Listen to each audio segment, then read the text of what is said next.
Hello दोस्तों, कैसे हैं आप? बढ़िया ही होंगे। तो मैं स्मार्ट स्टडी आइकन से मनदीप आज आपको नेक्स्ट टॉपिक पूर्ण आंतरिक परावर्तन कराने जा रहा हूँ। तो आज का हमारा टॉपिक है पूर्ण आंतरिक परावर्तन।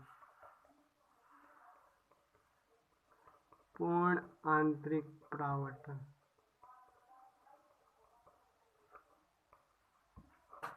पूर्ण आंतरिक परावर्तन कैसे होगा? देखिए, ये सघन माध्यम हो गया। जल ले लीजिए। देखिए, जल एक सघन माध्यम ही होता है। ठीक है, ये इसकी पूरी सीमा मान लेते हैं, मतलब दोनों माध्यमों को अलग करने वाली। तो ये माध्यम क्या हो गया? सघन। और ये क्या हो गया? विरल।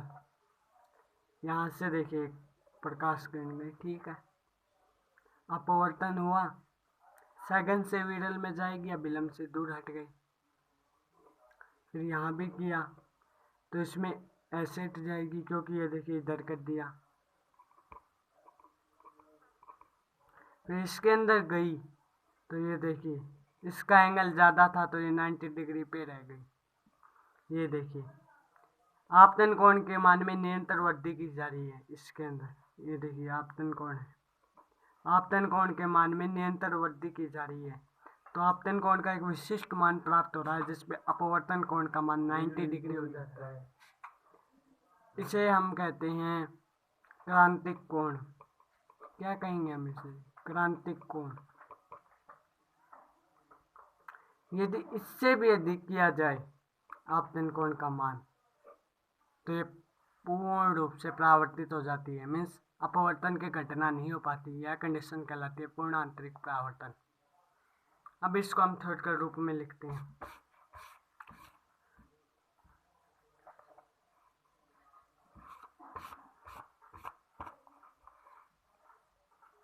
दिखाई दे रहा है क्या? दिखाई दे रहा है। जब किसी प्रकाश किरण का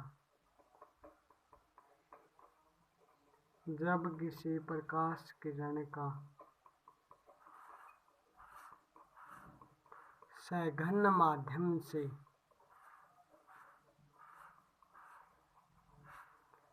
विरल माध्यम में अपवर्तन होता है, जब किसी प्रकाश किरण का सघन माध्यम से विरल माध्यम में अपवर्तन होता है तो उसके आपतन कोण के मान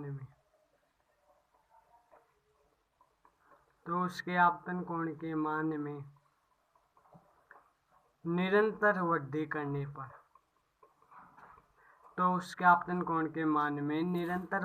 करने पर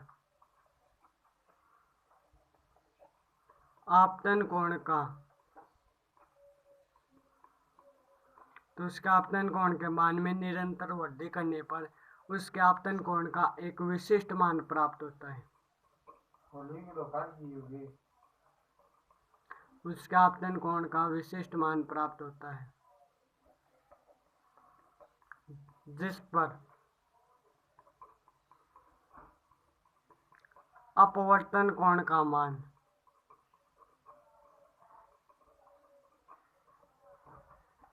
90 डिग्री हो जाता है।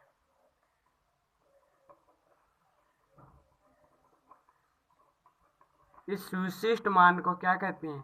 क्रांतिक कोण कहते हैं। इस विशिष्ट मान को क्रांतिक कोण कहते हैं, मीन्स ये कंडीशन। इस विशिष्ट मान को क्रांतिक कोण कहते हैं कि भाई सघन माध्यम से विरल माध्यम में कोई प्रकाश किरण जा रही है तो उसका अपवर्तन हो रहा है, तो आपतन कोण के मान में धीरे धीरे वृद्धि की गई तो आपतन कोण का एक विशिष्ट मान प्राप्त होता है जिस पर अपवर्तन कोण का मान 90 डिग्री हो जाता है। इसे क्रांतिक कोण कहते हैं। ठीक है, स्क्रीनशॉट ले सकते हैं। ओके, अब हम तो पूर्ण आंतरिक परावर्तन समझने जा रहे हैं। यदि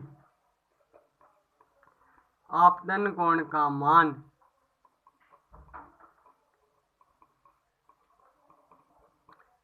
क्रांतिक कोण से भी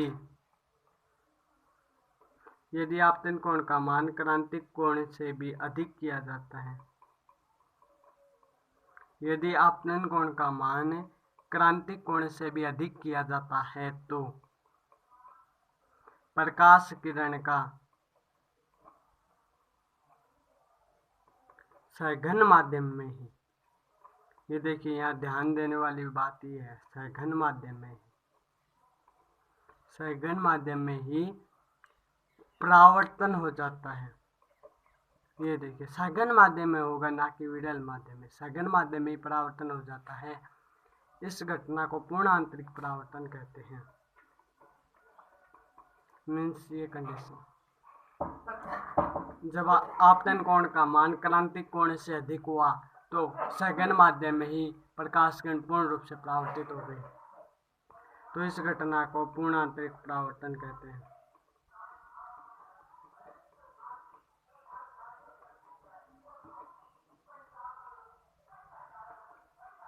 तो इस घटना को पूर्ण आंतरिक परावर्तन कहते हैं।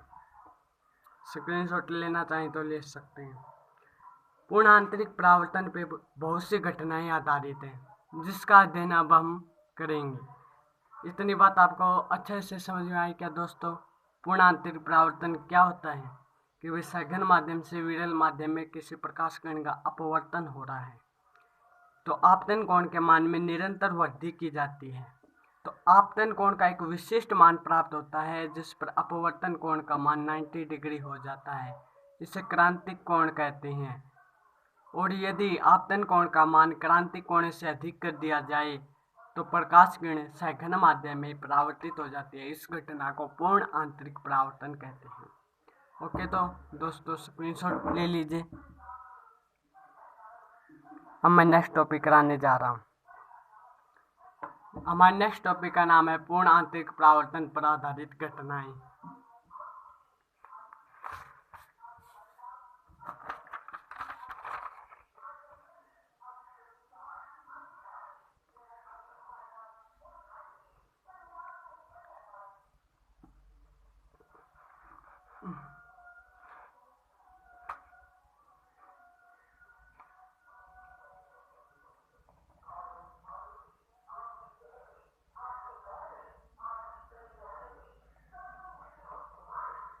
पूर्ण आंतरिक परावर्तन पर आधारित कुछ घटनाएं।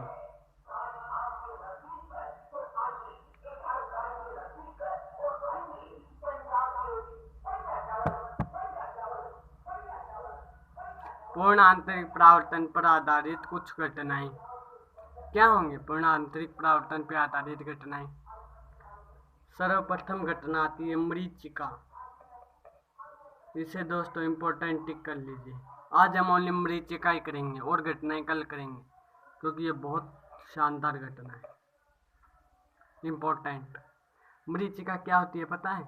आप टीवियों में देखते होंगे कि जब कोई भी फिल्म वगैरह होती है उसके अंदर रेगिस्तान में जब भी कोई भी व्यक्ति जाते हैं तो उनको जल का आभास होता है, मगर वास्तव में वहाँ जल नहीं होता है। मीन्स अगर आप रेगिस्तान में जाते हैं तो आपको वहाँ छलावा होता है, मीन्स मरीचिका होती है। उसमें आपको एक जलाशय का प्रतिबिंब दिखाई देता है। वो आपकी आंखों के लिए ऐसे लगता है वास्तव में वहाँ कोई जलाशय है। यदि अगर आप वहाँ जाएंगे तो वो भ्रम आपका टूट जाता है, वहाँ कोई जलाशय नहीं होता है, ओनली रेत होती है। ऐसे भ्रम को मरीचिका कहते हैं। किस कारण से होता है? देखिए, रेगिस्तान होता है, रेगिस्तान में गर्मी बहुत ज़्यादा होती है, सभी को पता है। गर्मी ज़्यादा होने के कारण उसकी सबसे नीचे वाली परत रेत होती है, रेत अधिक गर्म हो जाती है, जिससे रेत के पास की वायु और गर्म हो जाती है, तो ये हल्की होकर के ऊपर उड़ जाती है, तो ये विरल माध्यम की तरह कार्य करने लगेगा। तो इससे ऊपर वाली परत होती है वायु की, वो इससे थोड़ी कठोर होती है, तो ये सघन माध्यम होगा। मीन्स ऊपर वाली जो भी होती है परतें, ये सघन माध्यम की तरह कार्य करते हैं। ये सघन, ये भी सघन। यहाँ देख लीजिए, मान लीजिए कोई वृक्ष है, यहाँ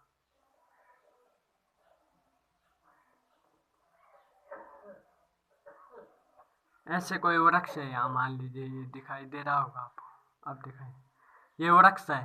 तो इससे कोई प्रकाश किरण आई, दूर से आई, तो ये देखिए, ये क्या है माध्यम, सघन। सघन से विरल में जाएगी तो अभिलंब से दूर हटेगी। ये सघन है, ये विरल, दूर हटी, और ये सघन, ये विरल, और दूर हटी। फिर ये देखिए, फिर ये सघन, ये विरल, तो यहाँ क्या हो जाएगा, क्रांतिक कोण हो जाएगा। मगर इससे भी अधिक करेंगे हम, यहाँ अधिक करेंगे तो पूर्ण आंतरिक परावर्तन हो जाएगा। तो यहाँ कोई मनुष्य खड़ा हुआ है तो उसको यहाँ जलाशय का मीन्स इस वृक्ष का उल्टा प्रतिबिंब मिलेगा, मिलेगा या नहीं, यहाँ मिलेगा उसको। ओके, तो यही होती है मरीचिका का कारण। अब लिख लेते हैं, रेगिस्तान में अनेक बार हमें ऐसा भ्रम होता है, ऐसा भ्रम होता है कि सामने कोई जलाशय है,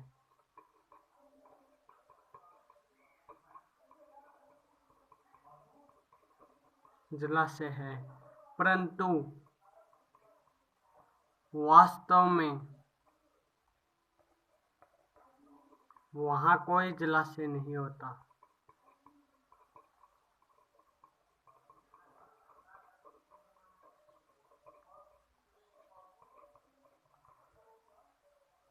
यह भ्रम उस आभासी जलाशय के निकट जाने पर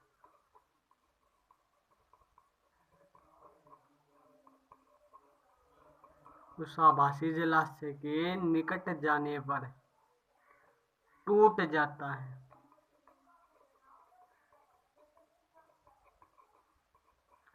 ऐसे भ्रम को मरीचिका कहते हैं।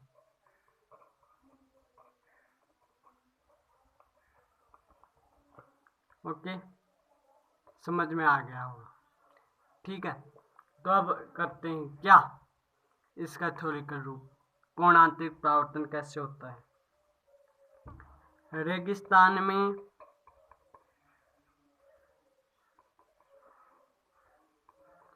तेज गर्मी के कारण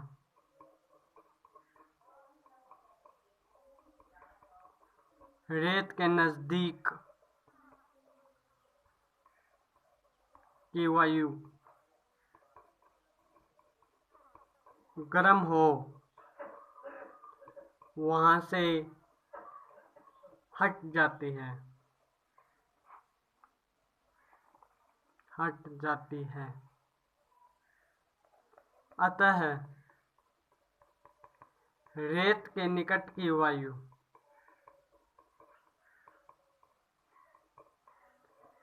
विरल माध्यम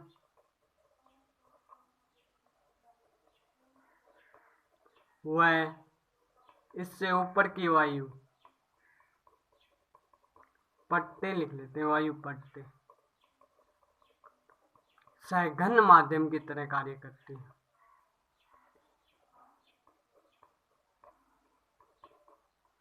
तरह कार्य करते हैं, ठीक है। इतने का स्क्रीनशॉट लेना चाहे तो ले सकते, सघन माध्यम की तरह कार्य करती हैं, ठीक है। किसी दूरी पर कोई वृक्ष होता है, किसी दूरी पर कोई वृक्ष होता है, तो उससे आने वाले प्रकाश किरण, तो उससे आने वाली प्रकाश किरण, तो उससे आने वाली प्रकाश किरण सघन माध्यम से, क्यों सघन माध्यम, कैसे, ऊपर की वायु को क्या माना है हमने, सघन माध्यम से विरल माध्यम में प्रवेश करती है, सघन माध्यम से विरल माध्यम में प्रवेश करती है, तो अभिलंब से दूर हट जाती है, तो अभिलंब से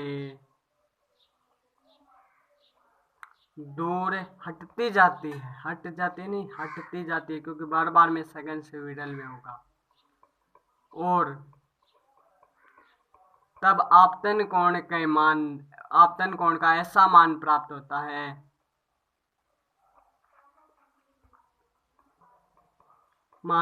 होता है जिस पर अपवर्तन कोण का मान 90 डिग्री हो जाता है। इसे क्या कहते हैं दोस्तों? क्रांतिक कोण। इसे क्रांतिक कोण कहते हैं। ये पहले परिभाषा में लिख चुके हैं हम। और इससे अधिक होने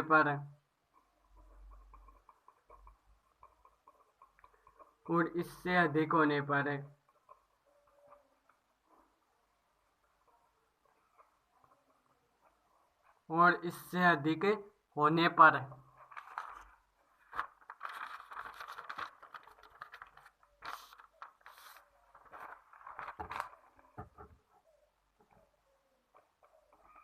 उसका पूर्ण आंतरिक परावर्तन हो जाता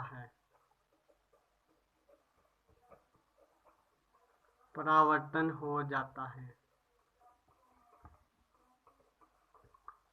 तो इस किरण को पीछे की ओर बढ़ाने पर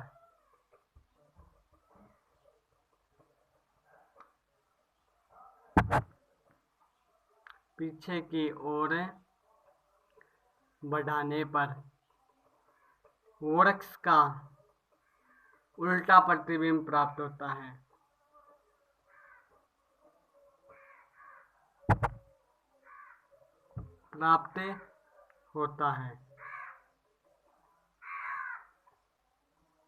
ठीक है, ऐसे ही जलाशय का प्राप्त होता है।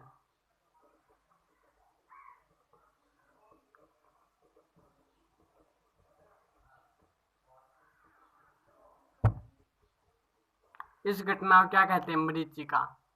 तो दोस्तों वीडियो आपको कैसी लगी कमेंट सेक्शन में ज़रूर बताइएगा। तो वीडियो को लाइक शेयर और सब्सक्राइब करना ना भूलें। थैंक्स।